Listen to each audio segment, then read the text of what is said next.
Boom. And welcome everybody to the 36th episode and launching our 4th season of the Insiders on Real Estate and Marketing. I'm your host, Sandy Hibbard, and my co-host joining me again in 2023, Mr. Marc Miller. How are you? I'm doing great. Good. Doing good. And we're going to be sponsored again this year by our favorite title company in the DFW Metroplex, Secured Title of Texas. So check them out over at their website, securedtitletx.com. And you will find a Texas culture, a down-home feeling where you've got a staff of people who have your best interest at heart when it comes to closing your real estate deal. So check them out. And Marc will be giving us more information as we go through our episodes this year on the things that you can expect from Secured Title. And we might even be having some episodes where you bring the team back on. Yeah. Where we can meet some of your people from over there. Yep. Just in the last 5 business days, contracts have started picking up. Strangely enough, refinances have started coming in as well. I think the lenders are making some decisions about paying for the discount points to buy the rates down. We're seeing that in the seller side of the market, obviously now. Because that's how a lot of people are being able to get their homes. Yeah. So that is suddenly generated. And I've met with a lot of producers this week, just kind of saying, what's your sense? And they're really optimistic, and their activity is lifting again. And so everybody, I think, has gone through the shock factor, and now they're re-engaging, like, okay, how are we going to sell houses now in the environment? And I think the rates are going to soften up. We're never going to see 2% again.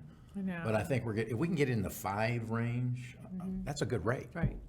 So we got to get a little price adjustment probably along with that. Commercial has still stayed pretty steady. We opened 130 million in new commercial deals this week. Wow. Two developments and a very large refinance of a Such a great multifamily. city we live in. Oh, it is. So anyhow, I'm feeling more relaxed than I am concerned. Good. And you know, I'm feeling that across the board, not just in business and real estate, but in our lives. You know, we've come off the last 3 years, 4 years, the pandemic, the last 2 years, and I think everyone is finally able to take a breath to say, I think it's okay to go on with my life. Right. And we're seeing that all over the place. Yep. So it's interesting. It's going to be fun to see how things roll out. Yeah. You know? Real estate practitioners, I'll call them that, always eventually adjust to whatever the atmosphere is, and they build in around. Now, I also think that purging is not a bad thing in the real estate industry as well, and we have way too many people in the industry. Just to give you a simple example, in Collin County, which is where my main operations are, 11,000 licensed realtors in Collin County. And the budget, I'm on the Budget and Finance Committee for CCAR, is budgeting about 160 new agents a month joining. Gosh. I'm thinking, what do they think they're going to sell? Because that's just way too much. So I think we'll get a little purging out of that side. What's happened in the mortgage side, it'll happen in the title side for those that came in only specifically in refinance as an example.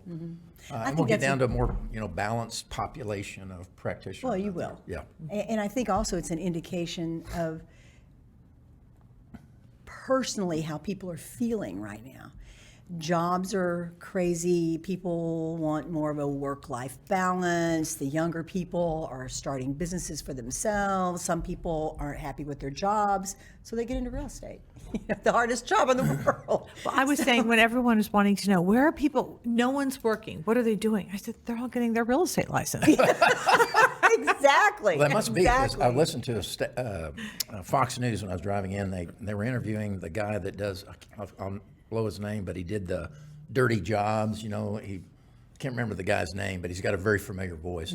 But he has a foundation, but he had a specific statistic, and that is men between the ages of 25 and 54. There's 7.2 million men unemployed, not because they can't get a job, because they're not seeking a job. I'm thinking that is a weird spread of a number. That is weird. I wonder, and what did you say the age? 29 to 54. That's prime working years. I know. That's So what I you're- just can't understand that's about when you're that. building your So, life, Anyhow, but that kind of goes to foundational crazy. side of work. So, well, let's move on. Yeah, well, hey, we got We got a the girl. superstar. I know. Girl. Marc and I were so excited Yeah. when we could get the dirt So disher if you're in real Candy estate, here. and our audiences are, Yeah. you know Candy, you know Candy's dirt. She hails from Chicago as a Master of Journalism from Columbia, and was with D Magazine, and started a blog called Dallas Dirt, which I didn't recall. I kind of soon saw the writing on the wall on the platform. We're going to pick your brain about that. Yeah, eventually, that print would kind of become more obsolete.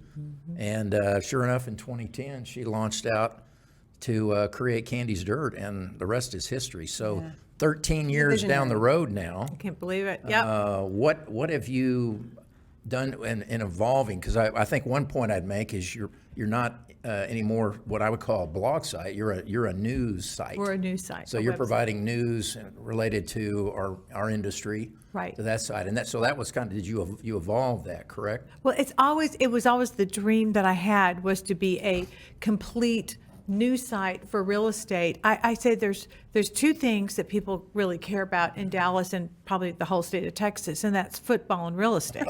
That's it. That is so true.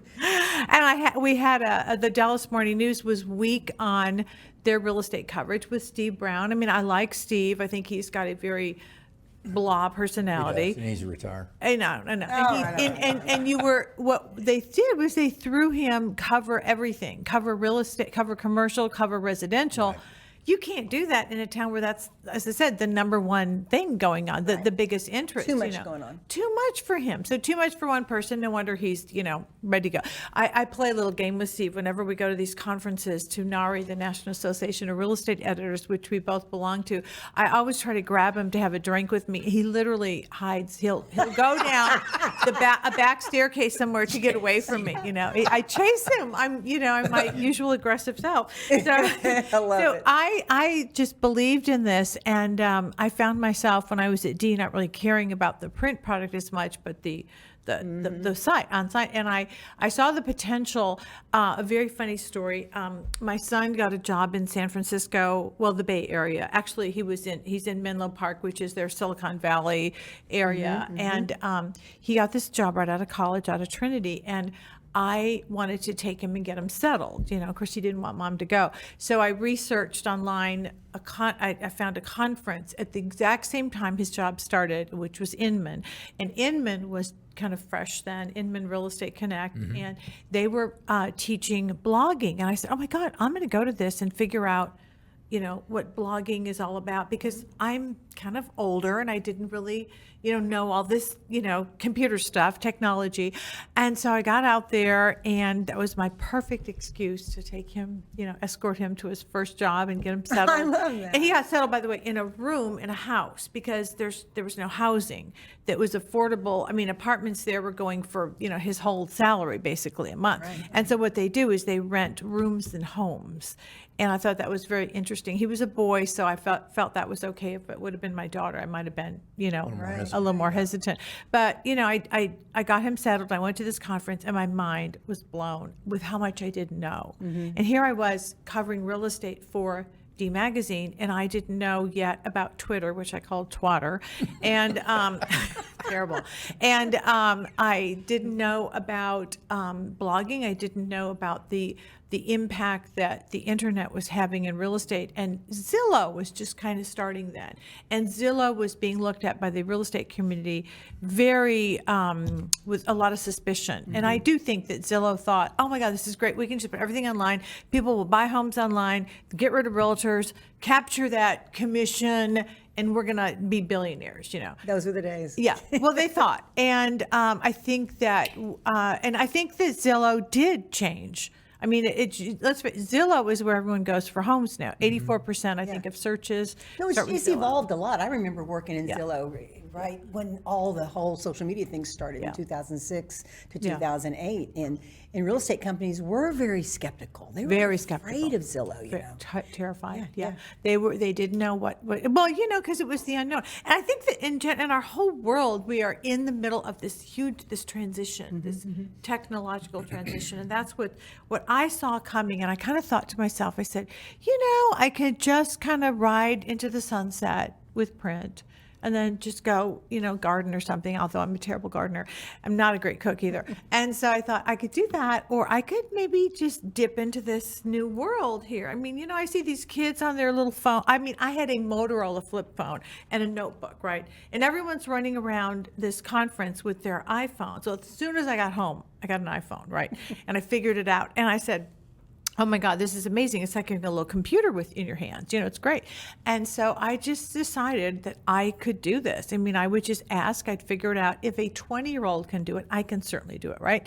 So I figured it out. And then I just said, oh my God, this is like the perfect thing for real estate. Because I remember the days of having those big books. Oh, yeah. The big MLS books. MLS books. And I thought, this is, totally replacing that. It's much better for the environment, and it's going to have such widespread, repercussions to everyone, because you can now look at properties anywhere. It's Right. opened it up. It unlocked the padlock. Right.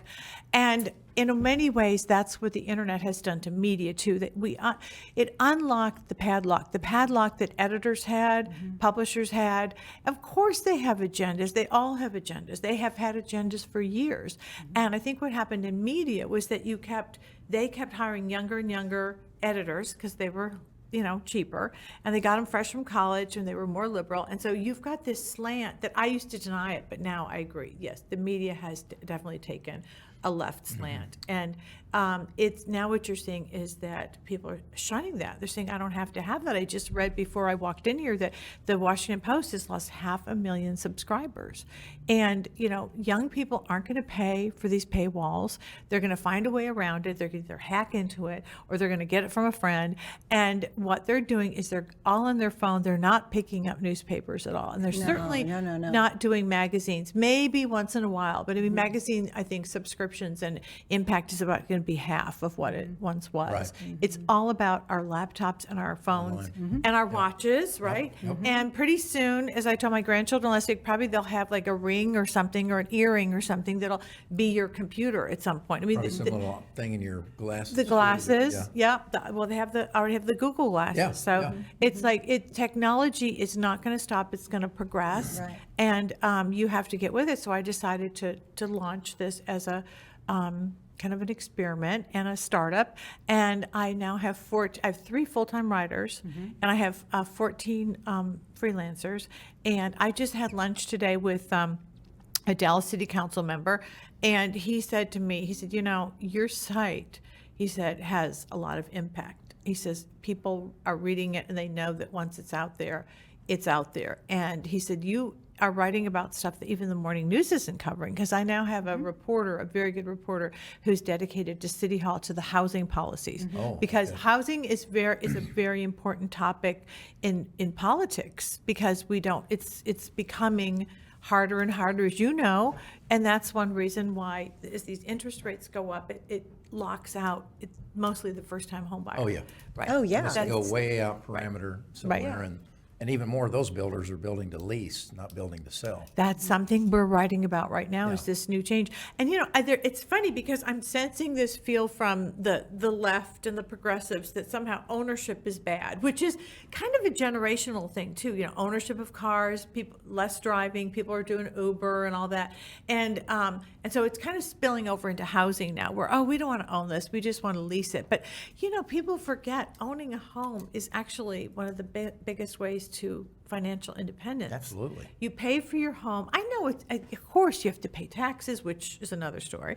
Taxes, insurance, your mortgage. Right. But when it's done, you have a piece of property there. You got a piece Oh, of yeah. the rock. It's It's a a path savings to wealth. account. It is. It's a savings account, is. and It it is. helps you, when you retire. And I don't like the message that's going out about the renting is better. I mean, for some people, yes. I don't say not everyone should own a home, but I think that if possible, I would like to see as many people as possible owning homes. And home ownership reached a peak, I believe, in the probably right around 2007. Yeah. And Well, when you think about home ownership, though, the prospects of having a home outside of Texas, Oklahoma, this area, in some of the coastal states and bigger cities, is very hard for the regular working guy, Right. who is, working for lower wages than what should be at some point. And so I think that it's almost like a vacuum. As there are less people that can afford, there's going to be more talk, and more content writers are going to hop on that bandwagon to support that thing, to say, yeah, okay, you don't need to own a home. But whereas when we were younger, that was the dream of our life. It wasn't an option. You know, we grew up, we got married, we went to college, and we owned a home. That was how we did it. But life is so different now. Yeah. And it's so different in other places other than Dallas. That's why I'm saying we're really lucky to live here, because you can afford to get a home here. You can afford to buy a home in Oklahoma City, where my mom lives. Those areas, you can have home ownership. But you go to New York, you go to California, you know, it's a whole different world. There's millions of people in those areas that would love to own a home, but they cannot. It's not affordable. Right. So it's kind of a double-edged sword. And I think that that's the reason why I liked your comment that was talking about the Dallas market's okay. Don't confuse the Dallas market with California or New York or somewhere else. Media, mainstream media, is just looking at the whole country. The bigger picture. And this is why I love your site. And this is we why are local. You Real are estate important. is a local story. It is a local story. And I think that's why you're saying you're going into Austin dirt, right? And yes. you're going to be expanding and doing these other things. And I think that's so vital. Right. What you're doing, your job in bringing the local real estate news and the reality to real estate people. Well, the other thing is, when you do an article and you post it, it's getting read out there, and your people want to be in that recognition when you write up something. Because when I see your post, I will open it and I will read it. Where most stuff I might glance over that, but I know that you're going to have some good content. We have a tremendously high open rate on our newsletter. Yeah. So we have the website, and then if you subscribe to the website, which I hope you all do, go in there and subscribe, you will get it in your mailbox every day, and then you can open it, and you don't have to, if you're busy, don't open it, or you can come back to it anytime. But we have a tremendously high open rate because all of our content is authentic. We do not have anything promotional in there, unless it's sponsored. You know, we have that because I have to pay the bills, right? Right. But we do that, and then we say it's sponsored, but we Right. also have news that is real estate related. We don't aggregate, we don't rehash. I know, I love The Real Deal. It's a great publication. I met the owner this summer, the publisher, the founder, and he's very much like me, kind of an entrepreneur.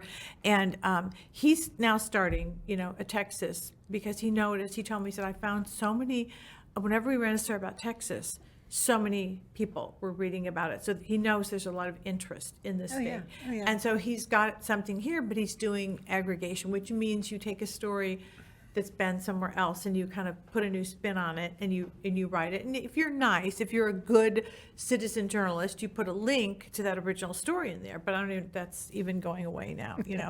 I never get when the morning news didn't want anyone to share their stories. Yeah, right. Because we paid for it, and this is our product. You have to come here and read it. Well, guess what? Wake up. Wake up. This is the world of the internet. Exactly. It's kind of like telling a kid, don't share your food with anyone, I know. It's right. And what you were saying about how the internet has changed the game in the industry, it's also changed the game in marketing. Yes. Because now marketing, where it used to be locked up to agencies and graphic designers, now marketing is open to everyone. And guess what, people? That means you have to be a marketer. Right. I mean, that's the downside to it. It's like, if you own a business today, if you're in the real estate business, if you're an entrepreneur, you have to be a marketer. And if you've got enough money set aside for marketing, you can afford to outsource it. But mostly you're going to have to get involved, get your hands dirty, make those videos, create that content and post about your company, because nobody at first is going to know about that better than you. So that is how the internet has changed the game too, hugely. And I see that when I was thinking about this year and just the content that I'm bringing to my clients and to my audience is, I was kind of laughing, thinking, well, there's really nothing new to say about marketing, but there's everything to say about marketing. It's one of those kinds of things. Everything is new, nothing is new. Right.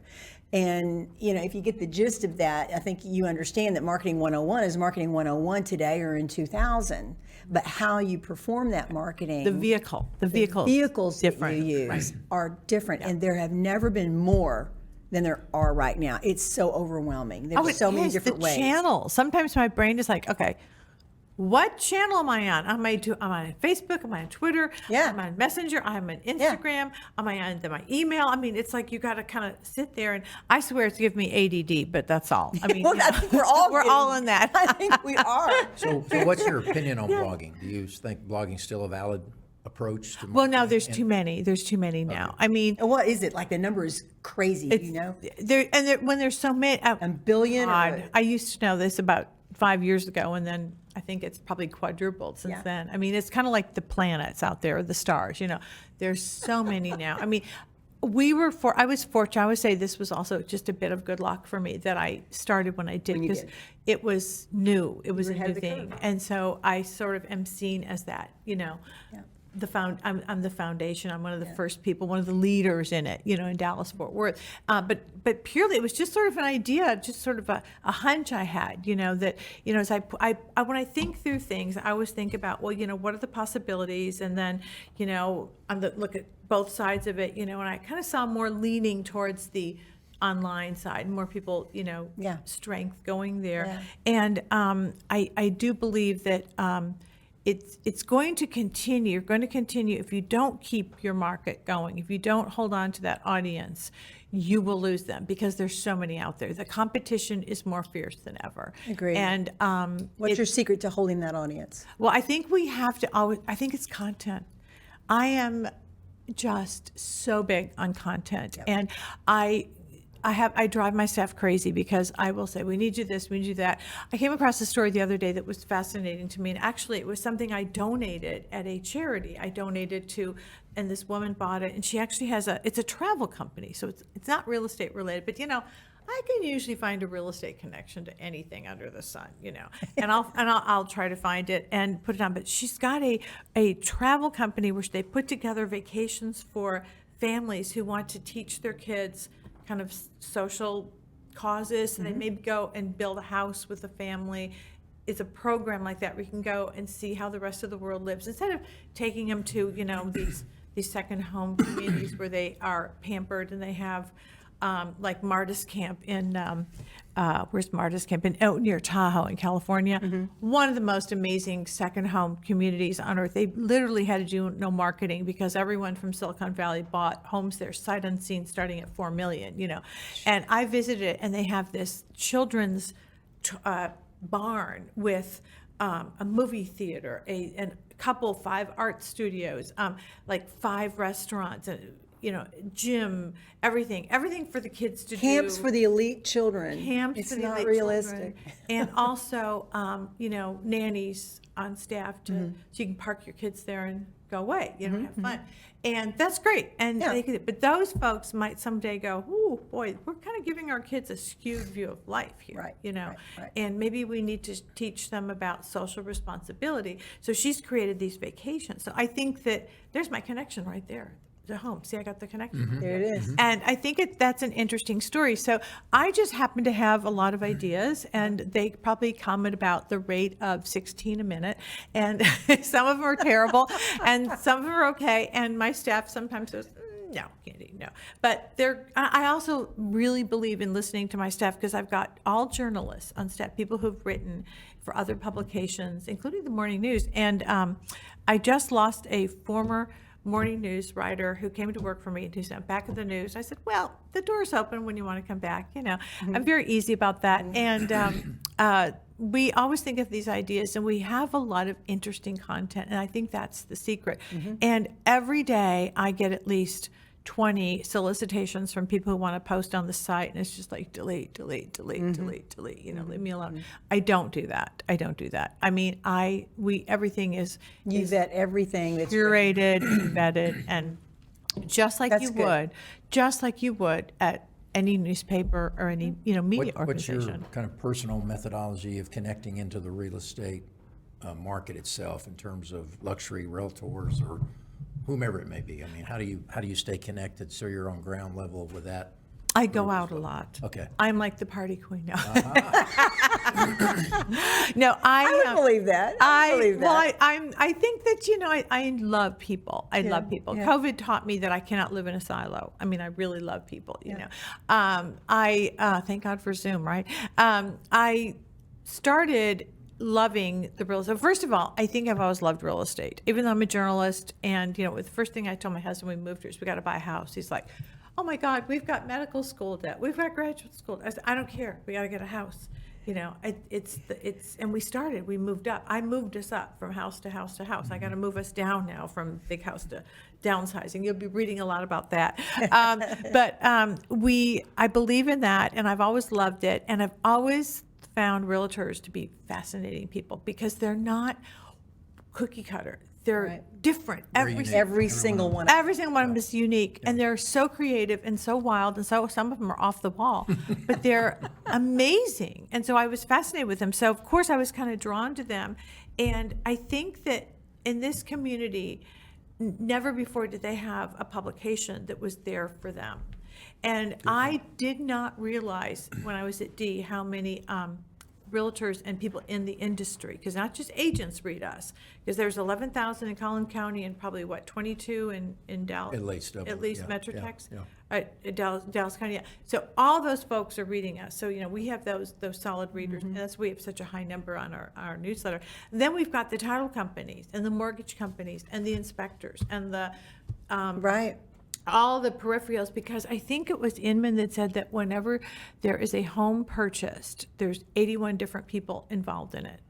Which, when I read that statistic, I was like, holy cow, that's a lot of people. So we have all of those readers, and we cater to them. We want to know about their moves and their changes and their Beautiful. hobbies and everything. So we have something for them. So I gave them what they didn't have.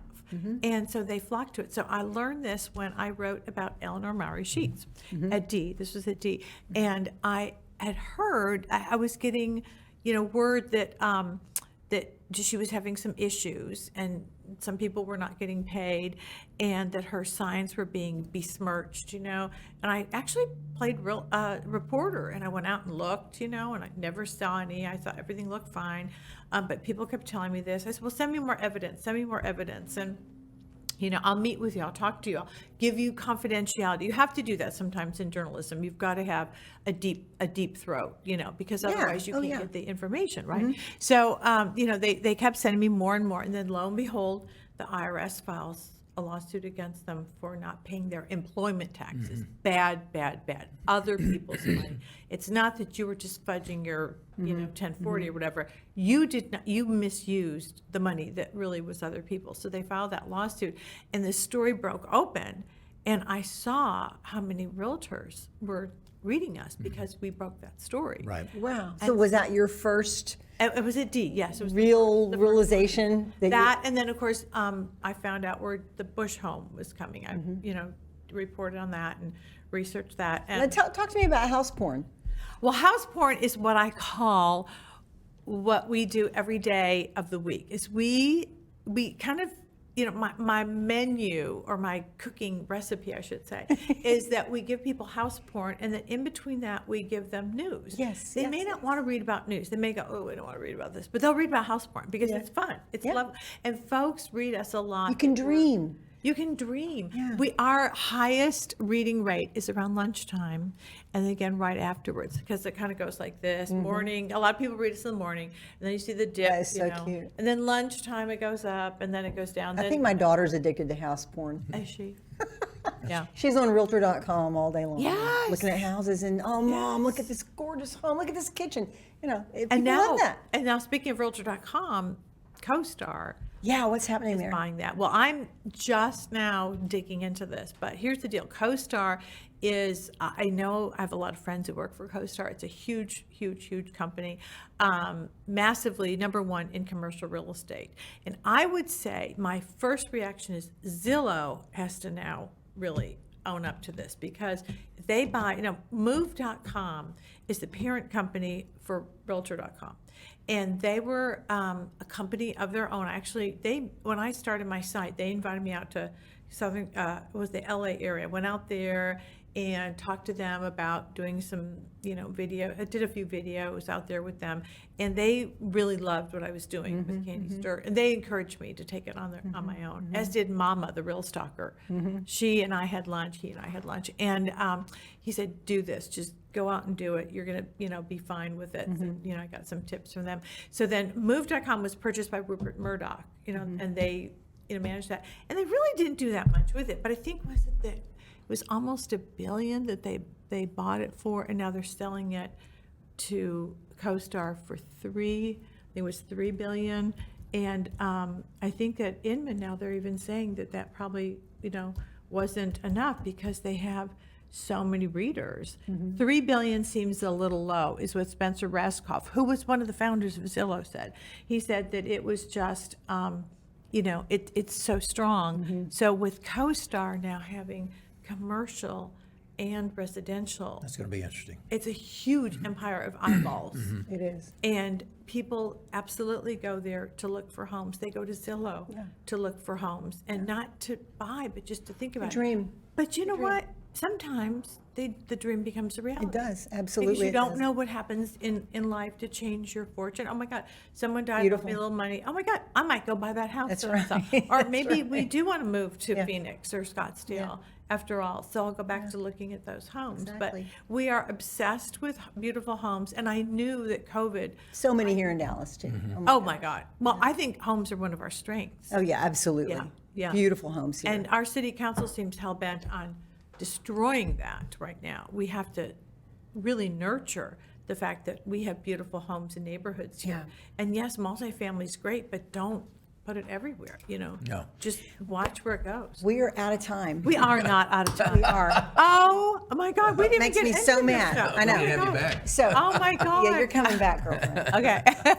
The one question I want to ask you, though, to end the show Yes. is everybody, and you know this, I know this, every luxury realtor wants to get on your site. They want that home featured. They want Candy to drop the name, drop the address, and get a little, yay-hoo-hoo about their house.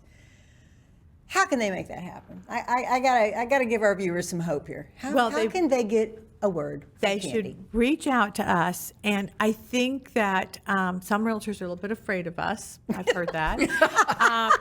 What? Party girl? Party girl? Yep. Well, we do call a spade, Yeah, and when yeah. we think that a house is not well marketed, which is the realtors, their thing. good. This That is is good what they do. information. They are the marketers, and I tell them all the time, your clients, you tell your clients what to do, because so many realtors say to me, oh, but my clients want to be in the morning news, they want to be in that. I said, you tell them that you're the expert, and you know what is best, and getting you in the morning news and buying some ad in a magazine is not going to sell their home. It is not the way to do it, because if you are, first of all, we have so many international and national buyers, not international, but mostly national buyers. We've got more people are moving to Texas from California, Illinois, and New Jersey. Those are the 3 top states. So putting that ad in that local publication is not going to reach those people. But the thing is, when I have it on my site, we have such good SEO because we're old. This is a good thing to be old, right? We're old, 13 years old.